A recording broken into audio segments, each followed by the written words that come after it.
Nah, jangan lupa untuk subscribe YouTube channel Metro TV News dan juga nyalakan notifikasinya. Ya, lalu seperti apa prediksi fenomena calon tunggal atau melawan kota kosong akan berlangsung di Pilkada 2020 ini? Kami akan tanyakan langsung. Ada Direktur Eksekutif Perludem Hoirunisa Nur Agustiati. Selamat malam Mbak Nisa. Jadi ada berapa kalau hitung-hitungan dari Perludem daerah yang kemungkinan akan hanya ada satu paslon melawan kota kosong? Ya, selamat malam Mas. Jadi kalau dari pendataan kami ya, ini masih potensi ya Mas Wahyu ya, karena kan sekarang masih dalam proses pendaftaran. Nah, kalau dari pendataan kami ini, itu ada sekitar 28 di kabupaten dan 5 di tingkat kota. Kalau untuk tingkat provinsi, dari hasil pendataan kami tidak ada yang potensi calon tunggal. Jadi hanya di kabupaten dan kota saja. Oke, hanya di kabupaten dan kota saja. Kenapa fenomena borong dukungan ini, kalau kata Mbak Titi kan borong dukungan begitu ya, semakin meningkat dari 2017, 2018, kemudian sampai sekarang di 2020. Apa yang terjadi, Mbak? Iya, karena kan memang syarat untuk bisa mencalonkan kepala daerah kan syaratnya berat, Mas Wahyu, baik dari jalur perseorangan dan jalur partai politik itu syaratnya berat. Dari jalur partai politik, misalnya partai politik itu harus mengumpulkan minimal dukungan, dia harus didukung oleh 20% kursi di DPRD atau memiliki 25% suara di pemilu DPRD sebelumnya.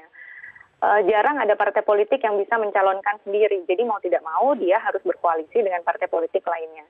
Nah, jadi kalau misalnya di daerah itu dia sudah ada 9 partai, misalnya sudah ada 7 partai yang berkoalisi, bisa jadi kan 2 partai ini tidak bisa mengusung pasangan calon karena ya kurang misalnya untuk bisa sampai 20% itu. Nah, makanya akhirnya ya tadi diborong semuanya berkoalisi mendukung satu pasangan calon. Nah, itu yang kemudian memang memang masih menjadi salah satu persoalan pilkada kita gitu, beratnya syarat untuk mencalonkan diri. Nah, kalau dari jalur perseorangan kan syarat untuk mendapatkan dukungan seorang melalui jalur perseorangan kan cukup berat. Harus mendapatkan dukungan 6,5% sampai 10% dari total DPT di daerah tersebut. Nah, syarat ini sebetulnya meningkat kalau dibandingkan dengan undang-undang sebelumnya yang hanya 3 sampai 6%. Ini juga menyulitkan. Jadi bisa saja orang yang mungkin ingin membangun daerahnya tapi tidak terafiliasi dengan partai politik tertentu, sulit untuk bisa mencalonkan diri dari jalur perseorangan. Kalau menurut Mbak Nisa murni karena memang syarat yang sulit, yang berat, atau memang karena ya strategi borong dukungan sejak awal itu tadi? Ya tentu kalau dugaan-dugaan itu ada ya, karena memang yang namanya pemilu kompetisi kan pasti orang ingin menang gitu. Tapi ini kan juga menjadi anomali ya ketika misalnya kita tahu partai politik itu kan ideologinya berbeda-beda, ada yang ideologinya nasionalis, ada yang ideologinya agama gitu ya. Mungkin secara ideologi sebetulnya berbeda jauh, tetapi ketika pemilu ternyata bisa bergabung gitu. Ya tadi itu karena ingin mendapatkan kemenangan tadi gitu. Nah, yang menjadi catatan adalah ternyata koalisi yang dibangun bukan berdasarkan ideologi atau berdasarkan program dari masing-masing partai politik itu. Kekhawatirannya ya koalisinya ya karena nanti kalau menang yang satu akan mendapatkan apa, yang lain akan mendapatkan apa gitu. Yang disayangkan adalah akhirnya pemilih tidak punya alternatif dalam pilkada ini gitu kalau di daerahnya hanya ada satu pasangan calon. Walaupun bukan berarti kalau satu pasangan calon kemudian otomatis menang ya, karena pemilih diberikan kesempatan untuk memilih kolom kosong. Ya. Kemudian apa yang harus dilakukan alternatifnya? Apakah perlu perubahan syarat, diperingan syaratnya? Mbak Hoirunisa nanti dijawab usai jeda berikut ini. Tetap bersama kami di Prime Time News. Baik, kita lanjutkan lagi perbincangan Mbak Nisa. Jadi apa kemudian yang harus dilakukan agar tidak semakin banyak dari pilkada ke pilkada masyarakat hanya ditawarkan ada satu pilihan pasangan calon? Apakah perlu memang direvisi, diperingan lagi syaratnya ini, termasuk ada dukungan 20-20%, suara 25% dukungan dari partai politik untuk mengusung satu pasangan calon? Ya, itu bisa menjadi rekomendasi ke depan ya Mas, tapi kalau untuk Pilkada 2020 ini kan existing regulasinya masih yang tadi gitu ya, masih yang sulit tadi. Ke depan memang kami juga merekomendasikan agar syarat itu diperingan saja.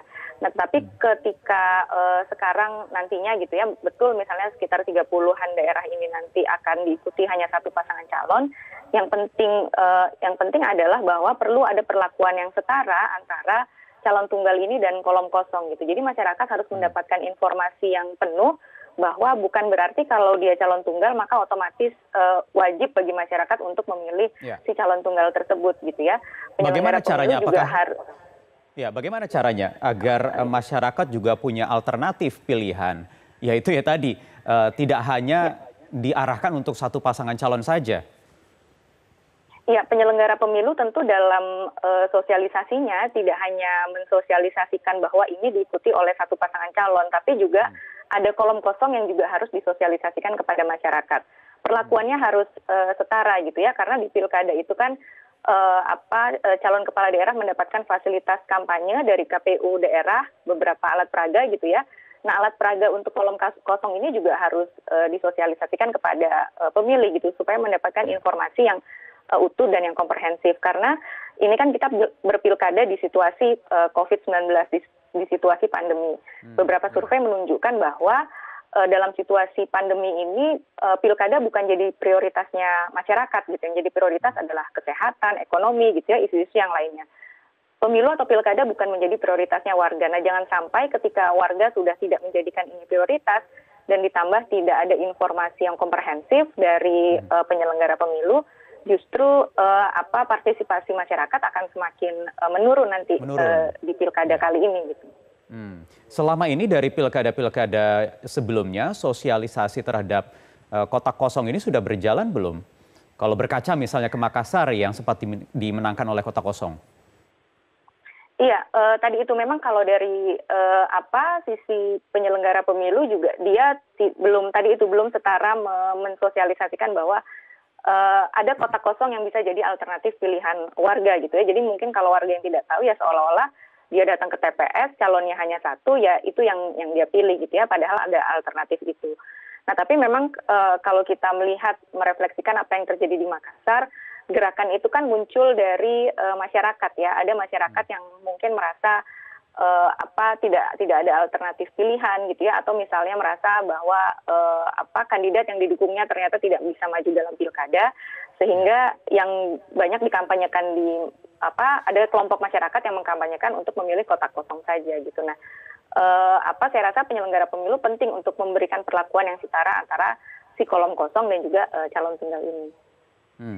Kemudian ada rencana untuk diperpanjang waktu pendaftaran. Apakah itu masih tetap membuka peluang akan adanya pasangan lain untuk maju sebagai kompetitor gitu kan, lawan di pilkada, atau ya sama saja akan mubazir karena partai politik lain sudah kalah untuk memenuhi syarat dukungan? Ya, sebetulnya kalau di tanggal 4 dan 6 ini kita melihat ternyata di daerah-daerah itu misalnya semua partainya sudah berkoalisi gitu ya, atau misalnya hanya tersisa partai politik dan kalau bergabung pun tidak bisa mencalonkan pasangan calon juga karena kurang dukungan ya memang sudah 3 hari itu ya cuman karena untuk jalur perseorangan kan juga sudah selesai masa pendaftarannya. Jadi kalaupun ada gitu mungkin ya partai politik yang yang tinggal sisa ya, tanda petik yang sisa ini ya juga mungkin mau mencalonkan ininya juga mungkin merasa sudah kalah perang duluan gitu, tapi itu Mas Wahyu. Terakhir Mbak Anissa, kalau melihat dari 30-an kabupaten dan kota yang diprediksi akan hanya ada satu pasangan calon, kira-kira kalau melihat peta politik di daerah masing-masing mungkin tidak ada kesempatan kota kosong menang? Kalau kita merefleksikan di Makassar ternyata bisa ya, dan mungkin saja gitu ya, karena mungkin di 2015 dan 2017 bahkan mungkin di 2018 ya peserta calon tunggal ini merasa pede gitu ya karena mayoritas parpol mendukung gitu ya, tapi ternyata bukan berarti kota kosong tidak bisa menang gitu, karena saya rasa kalau tidak ada diskusi gitu ya, kalau calonnya lebih dari satu kan masyarakat bisa membandingkan, oh calon ini menawarkan program A, ini menawarkan program B.